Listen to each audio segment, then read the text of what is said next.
할렐루야. 아멘. 오늘 참 좋은 날입니다. 우리 예배를 통하여 하나님 친히 영광 받아주시고, 또 하나님은 우리들에게 이 세상 그 무엇과 바꿀 수 없는 하늘의 신령한 복, 땅의 기름진 복을 우리에게 허락하여 주셔서 그 복으로 한 주간도 행복한 삶, 하나님의 나라를 누리며 살아가는 우리 모두가 되기를 주의 이름으로 축원합니다. 아멘. 예수님께서 나를 위하여 십자가에 못 박혀 죽으시고 죽은 자 가운데서 3일 만에 부활하셨다고 하는 이 말씀은 복음 중에 복음입니다. 예수님의 십자가, 예수님의 부활, 이것은 우리가 놓칠 수 없는 복음의 핵심이라는 것입니다. 그런데 예수님께서 죽은 자 가운데 3일 만에 이 부활하셨다고 하는 이 부활의 이 사실, 이 역사적 이 사실을 믿는 사람이 있는가 하면 도저히 믿을 수 없다 라는 사람이 우리 주위에도 많이 있습니다. 이것은 우리 주위에만 있는 것이 아니라 예수님 당시, 예수님이 부활한 그 당시에 예수님을 3년 반 동안이나 쫓아다녔던 제자들의 모습을 보더라도 그들은 예수님의 부활의 소식을 들었을 때에 다 믿지 못했다는 사실입니다.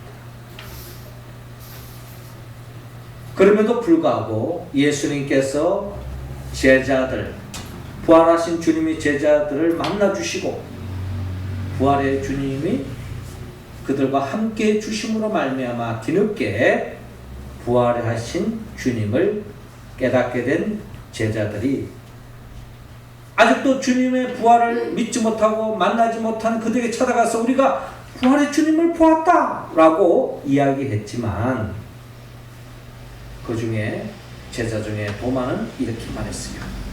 내가 그의 못자국을 보며 내 손가락을 그 못자국에 넣으며 내 손을 그 옆구리에 넣어보지 않고는 믿지 아니하겠노라 라고 이야기했습니다. 그러니까 이 도마는 자기가 그냥 들어서 난 믿을 수 없다, 내가 직접 목격하고 또 내 손으로 직접 손에 주님의 못자국과 그 창자국을 만져보고 확인하지 않은 한 절대로 믿을 수 없다 라고 도마가 이야기하고 있습니다.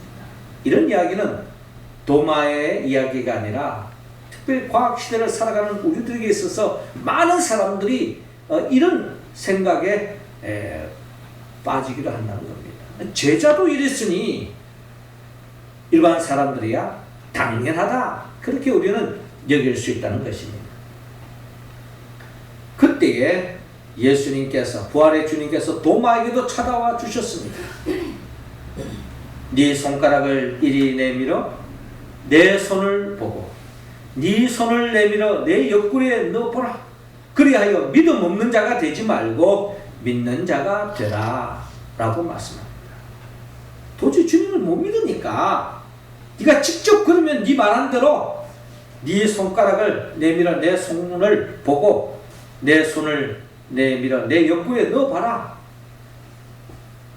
그래 네가 믿는다고 하니 너 보고 믿음 없는 자가 되지 말고 믿는 자가 되라 라고 주님께서 베드로에게 말씀하고 있습니다. 도마는 그제서야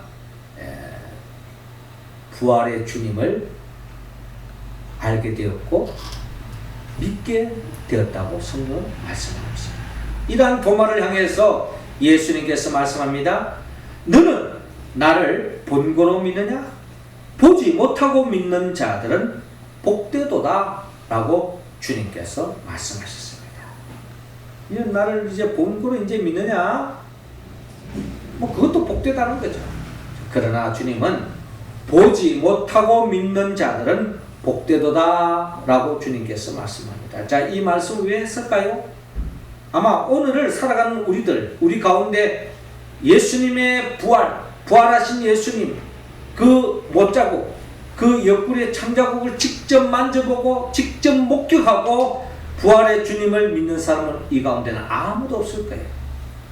그러나 이 가운데 우리가 예수의 부활을 믿는 것은 직접 목격해서, 직접 경험해서, 직접 만져서 우리가 믿는 것이 아니라 하나님의 말씀을 있는 그대로 믿는 믿음으로 예수의 부활을 믿기에, 이런 우리들을 향해서 주님께서 말씀하신 것입니다.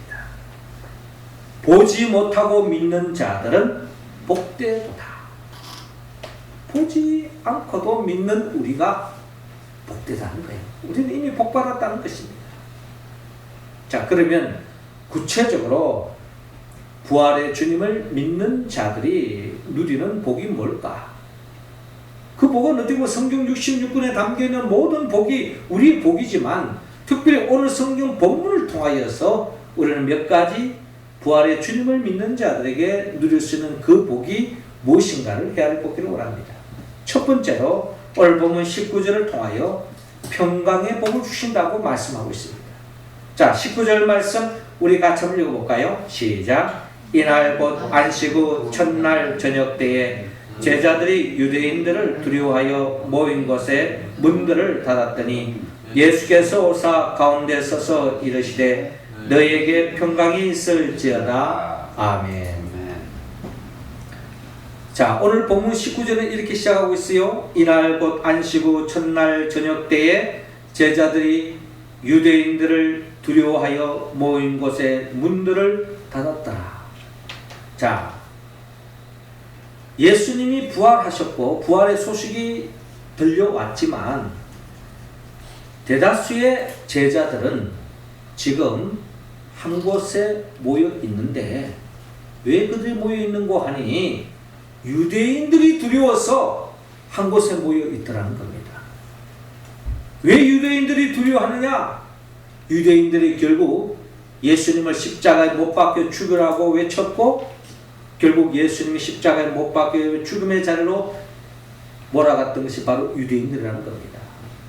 자, 예수님을 십자가에 못 박혀 죽은 것이 유대인이었는데 이 유대인들이 예수님을 쫓아다녔던 이 제자들도 결국에는 예수님과 같은 동지라고 생각하면서 죽음의 자리로 몰아갈 수 있다는 거예요. 그러니 이 제자들도 생명의 위협을 느꼈던 것입니다. 예수님도 죽이는 판에 우리의 목숨이야 파리 목숨이 아니겠는가?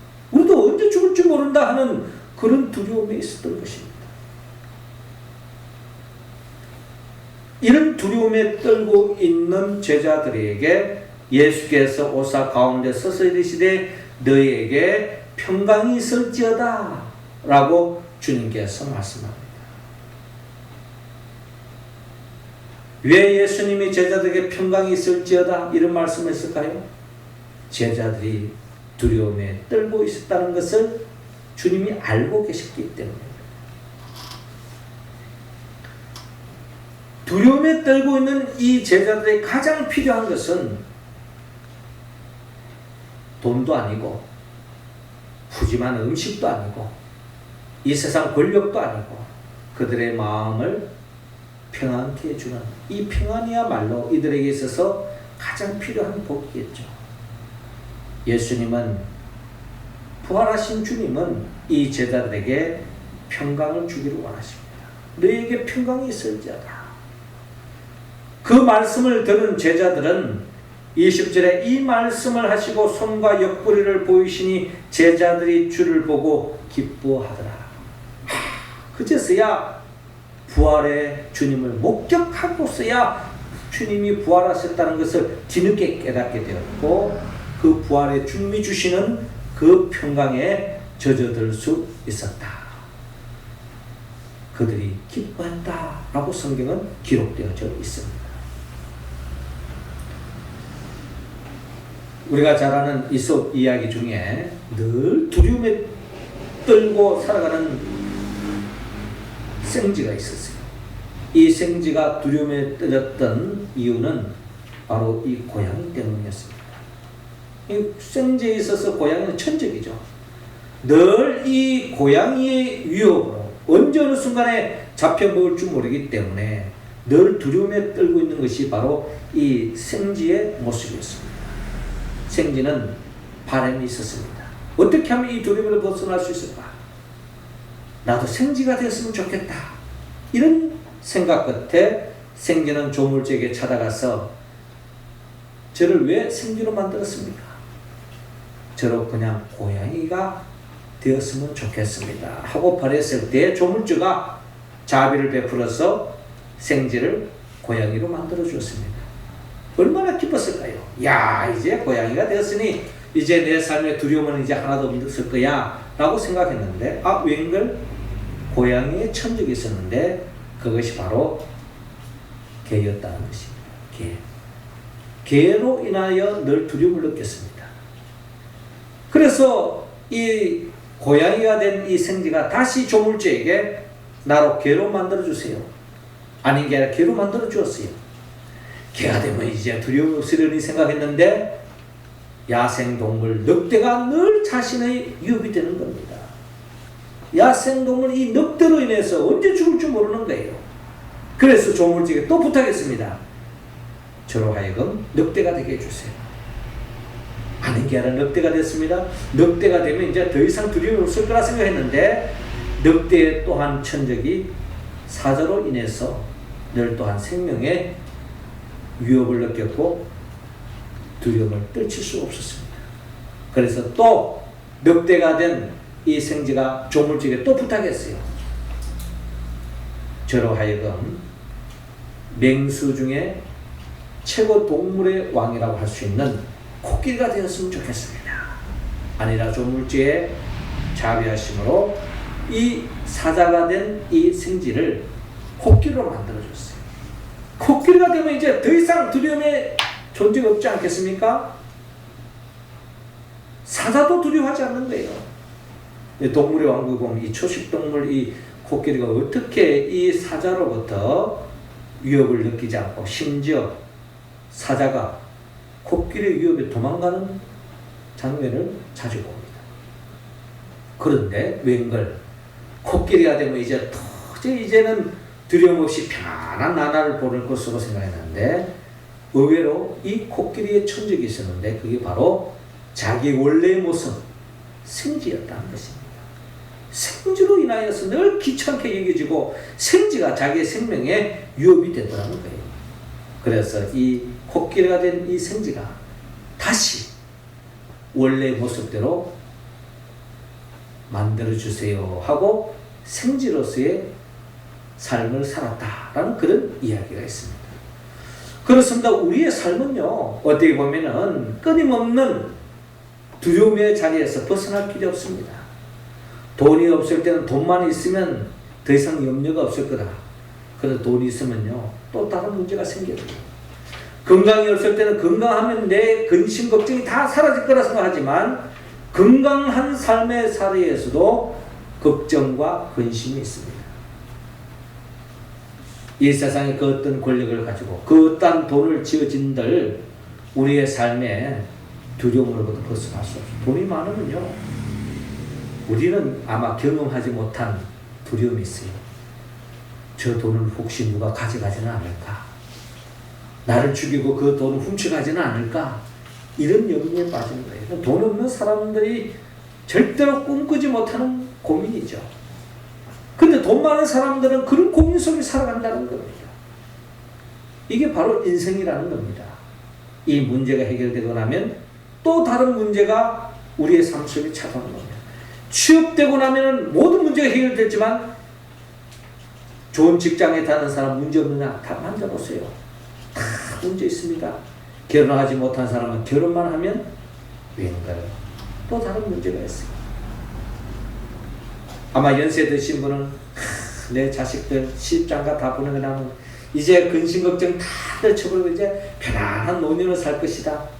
그런데 시집장가 간 자녀들이 들려오는 소식을 들어보면 또 다른 근심 걱정이 찾아오는 것입니다. 이게 바로 우리의 인생의 여정이라는 거예요. 이러한 삶을 그 그 누구보다 잘 아시는 우리 주님, 부활의 주님께서 마치 두려움에 떨고 있는 제자들에게 너희에게 평강이 있을지어다 라고 말씀하셨던 것처럼 부활의 주님을 믿는 우리들에게 주님은 평강을 주시기를 원합니다. 주님이 주시는 그 평강을 얻을 때야만이 우리는 참된 안식을 누릴 수 있고 이 세상 근심, 걱정, 두려움을 떨쳐버릴 수 있다. 죽음의 권세를 깨뜨리신 주님만이 우리에게 참 평안을 줄 수 있다는 것입니다. 그러게 요한복음 14장 27절에 평안을 너희에게 끼치노니 곧 나의 평안을 너희에게 주노라. 내가 너희에게 주는 것은 세상이 주는 것과 같지 아니하니라. 너희는 마음에 근심하지도 말고 두려워하지도 말라. 그렇습니다. 주님의 주시는 그 평안에 임할 때에 우리는 근심, 걱정, 두려움, 염려로부터 자유로울 수 있다는 것입니다. 시편 기자는 내가 사망의 엄청한 골짜기로 다닐지라도 해를 두려워하지 않을 것은 주께서 나와 함께 하심이라. 주의 지팡이와 막대기가 나를 안위하시나이다 라고 고백했던 것처럼 그의 삶이 사망의 엄청한 골짜기, 살벌한 인생길을 살고 있지만 만왕의 왕 되신 주님이 나의 목자이기 때문에 나를 버려두지 않으시고 함께 하시고 동행하시고 주님이 함께 하시기에 두려움이 없다라고 고백했던 것처럼 죽음의 권세를 깨뜨리고 부활하신 그 주님을 믿을 때 그 주님을 나의 목자로 내 인생의 주인으로 모시고 살아가는 인생은 주 안에서 모든 두려움에서 벗어날 수 있다라고 성경은 말씀하고 있습니다. 우리는 부활의 주님을 믿고 부활의 주님을 고백하고 부활의 주님이 주시는 그 평강으로 이 험난한 세상을 이기며 나아갈 수 있기를 주의 이름으로 축원합니다. 이어 두 번째로 주님은 오늘 본문 22절을 통하여 성령의 복을 주신다고 말씀합니다. 22절 우리 같이 한번 읽기를 원합니다. 시작. 이 말씀을 하시고 그들을 하사 숨을 내쉬며 계시되 성령을 받으라. 아멘. 이 말씀을 하시고 그들을 향하여 숨을 내쉬며 이르시되 성령을 받으라. 부활하신 주님께서 제자들에게 평강만 주시는 것이 아니라 이어서 주님은 성령을 받으라 라고 말씀합니다. 특별히 22절을 보니까 이 말씀을 하시고 그들을 향하사 숨을 내쉬며 이르시되 성령을 받으라 라고 말씀합니다. 숨을 내쉬면서 우리가 창세기 1장 22장 7절에 보면요, 하나님께서 땅에 흙으로 사람을 지으시고 생기를 그 코에다가 불어 넣었더니 사람이 생명이 되었다라고 말씀합니다. 그러니까 생기가 코에 들어가기 전에는 그냥 진흙과 같은 존재예요. 그런데 생기를 그 코에 불어 넣었더니 사람이 생명이 된지라. 영육간에 살아있는 존재가 되었다는 것입니다. 이처럼 어떻게 보면 두려움에 떨고 있는 이 제자들에게 부활의 주님께서 숨을 내쉬면서 그들에게 성령을 받으라, 생명의 영을 그들에게 부어주고 있더라라는 것입니다. 예수님께서 왜 성령을 받으라고 성령을 주셨을까요? 여러분, 성령을 받지 않으면요, 하나님이 주신 것을 결코 보존할 수가 없습니다. 평강을 받아라, 순간적으로 우리가 평강을 누리지만 또 문제가 생기고 내가 감당할 수 없는 일이 생기면 또 염려하고 걱정하고 결국에는 불안과 초조와 두려움에 떠는 것이 우리 인생이라는 겁니다. 그러나 성령이 함께한 사람은 주님이 주시는 그 평안을 보존할 수 있다는 거예요. 뿐만 아니라 여러분, 성령이 임할 때야만이 우리는 믿음을 지킬 수가 있습니다. 성령을 주실 때야만이 우리는 성령의 9가지 열매를 맺을 수 있다는 것입니다. 또한 우리가 성령을 받지 않으면요, 사명을 감당할 수가 없습니다. 그러므로 우리는 성령을 받아야 합니다. 우리에게 주신 사명이 하나 있다면 그것은 바로 죽어가는 생명을 살리는 것입니다. 성령을 받은 자야만이 죽어가는 생명을 살릴 수 있다는 거예요. 왜? 생명의 영이 임했기 때문에.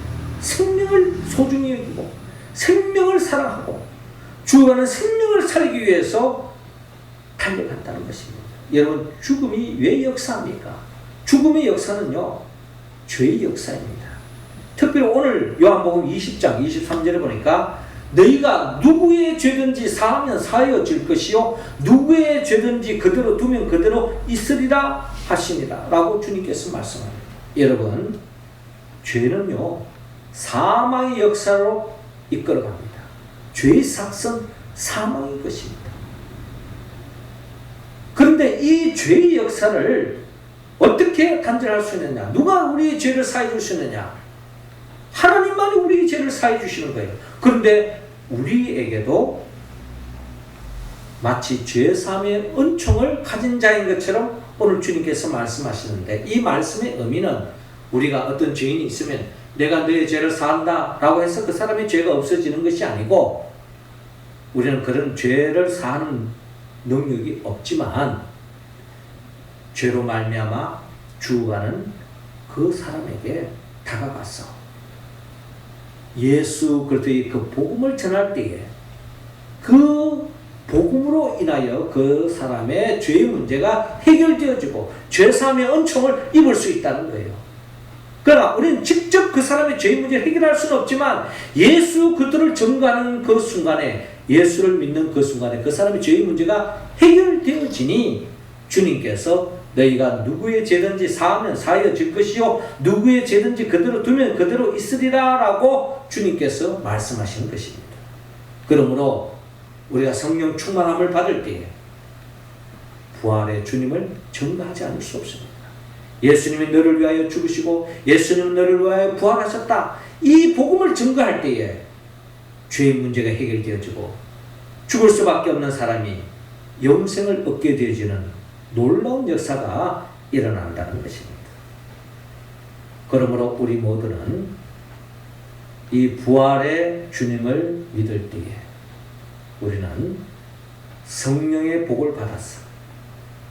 그 성령의 복으로 평안을 보존할 수 있고, 더 나아가 죽어가는 생명을 살리는 그 사명까지도 감당할 수 있을 뿐만 아니라 성령이 충만함으로 인하여 성령의 9가지 열매, 사랑과 희락과 화평과 오래 참음과 자비와 양성과 충성과 온유와 절제의 열매를 맺어서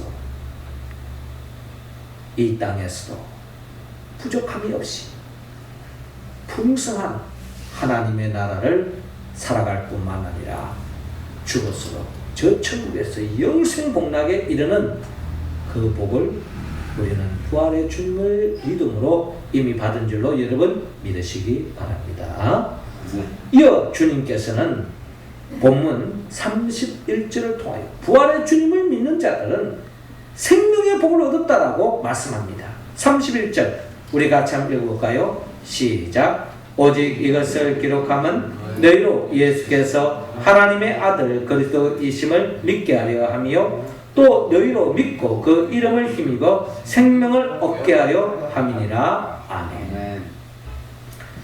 자, 오늘 본문 어떻게 보면은 마지막 절이라고 볼 수 있는 30절에 예수께서 제자들 앞에서 이 책에 기록되지 아니한 다른 표적도 많이 행하셨으나, 자, 어떻게 보면 오늘 요한복음을 기록을 이제 마무리하는 본문으로 들어가고 있습니다.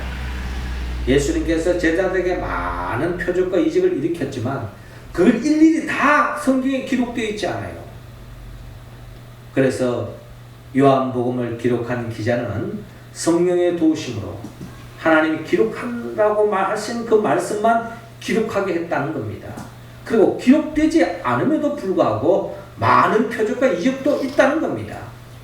자, 그래서 성령의 도우심으로 이렇게 말씀을 기록했는데 31절에 오직 이것을 기록함은 너희로 예수께서 하나님의 아들 그리스도이심을 믿게 하려 함이요 또 너희로 믿고 그 이름을 힘입어 생명을 얻게 하려 함이니라 라고 말씀하고 있습니다. 자, 여기서 먼저 오직 이것을 기록함. 여러분, 우리가 복음서에 많은 주님의 그 말씀이 있고 표적과 이적도 있고 있습니다만은 우리가 놓칠 수 없는 복음이 뭐라고 이야기했습니까? 복음의 핵심은 예수님이 나를 위하여 십자가에 못 박혀 죽으시고 나를 위하여 부활하셨다고 하는 이 사실, 이것이 복음 중에 복음이라고 말했어요. 이것은 요한복음뿐만 아니라 마태, 마가, 누가 이 공간 복음서에도 다 이 예수님의 십자가 부활을 놓치지 않고 있습니다. 왜? 이게 바로 복음의 핵심이기 때문에. 결론적으로 예수님의 십자가에 못 박혀 죽은 사실은 여러분 역사적 사실로서 그 당시에 역사책에 그대로 기록되어져 있습니다. 요세푸스의 그 역사책에도 예수님의 십자가에 못 박혀 죽음을 그대로 기록되어져 있어요. 그러나 부활의 주님은 믿는 자들에 의해서 기록되어졌지 그 당시에 과학적으로 증명되어진 것이 아니에요. 그럼에도 불구하고 성경은 예수님의 부활을 역사적 사실로 그대로 증거하고 기록되어 있다는 겁니다. 자, 이것을 믿을 때에 이것을 기록하고 이것을 믿는 자들에게 하나님이 어떤 의도를 가지고 있느냐? 우리에게 생명을 얻게 하려는 것이다. 생명. 여기서 말하는 생명은 육신의 생명을 이야기하는 것이 아닙니다. 조회로서 영원한 생명을 이야기하고 있어요. 하나님이 우리 인간에게 생명을 주었을 때 아담과 하와에게 주었던 생명은 영원한 생명, 죽지 않는 생명이에요. 죽음을 두려워할 필요 없는 영원한 생명이었어요. 그런데 아담과 하와가 먹지 말라고 하는 선악을 알게 한 나무의 열매를 먹으므로 죄를 지음으로 말미암아 결국 한 줌의 흙으로 돌아갈 수밖에 없는, 결국 지옥으로 떨어질 수밖에 없는 생명으로 전락되고 말았다는 것입니다. 자, 그런데 예수님이 이 땅에 오신 이유가 뭡니까? 우리에게 영생을 주기 위함이에요.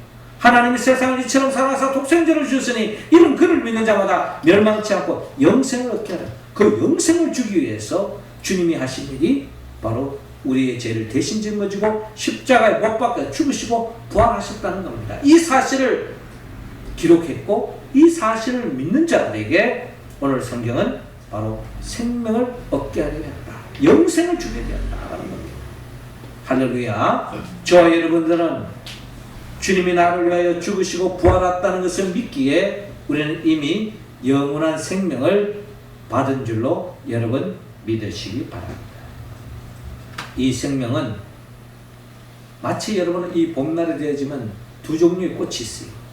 어떤 꽃은 아름답게 피었지만 그저 꽃잎이 시들어지는 순간에 꽃잎이 떨어짐으로 끝나는 꽃이 있어요. 그런데 어떤 꽃은요, 꽃으로 지는 줄 알았는데 그게 아주 탐스러운 사과, 살구, 복숭아, 또 때로는 감나무, 감, 또 때로는 포도, 이런 탐스러운 열매를 맺는 것을 볼 수 있습니다. 우리가 이 세상에 많은 사람들이 마치 꽃과 같은 존재로서 존재하지만 이 세상에 결국 떨어져서 한 줌으로 흙으로 돌아가는 그런 인생이 있는가 하면 비록 똑같이 죽는 것 같았는데 주님이 재림하여 오시는 그날에 재림하였어. 부활의 열매로서 예수님 부활의 첫 열매가 됐던 것처럼 우리가 영원한 생명의 열매로서 부활의 생명, 하나님의 생명, 영생에 참여하는 우리가 될 수 있다고 성경은 말씀하고 있습니다. 사랑하는 성도 여러분, 여러분들은 부활을 믿습니까? 복음 믿습니까? 아니, 우리는 다 보지 않고 믿습니다.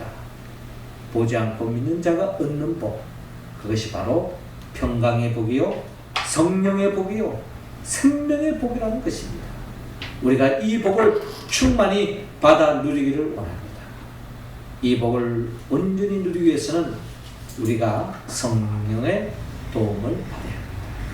성령은 예수부터 영이죠. 예수님은 누구입니까?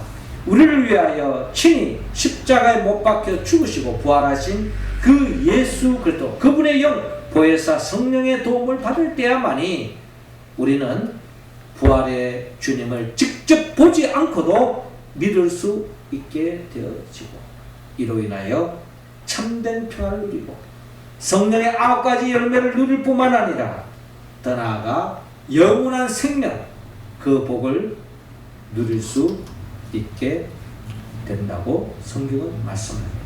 그 복을 믿고 그 복을 누리고 전파하는 우리 모두가 되기를 주의 이름으로 축원합니다. 기도드리겠습니다. 하늘에 계신 우리 아버지, 이 시간 우리 모두에게 성령의 기름을 부어 주옵소서.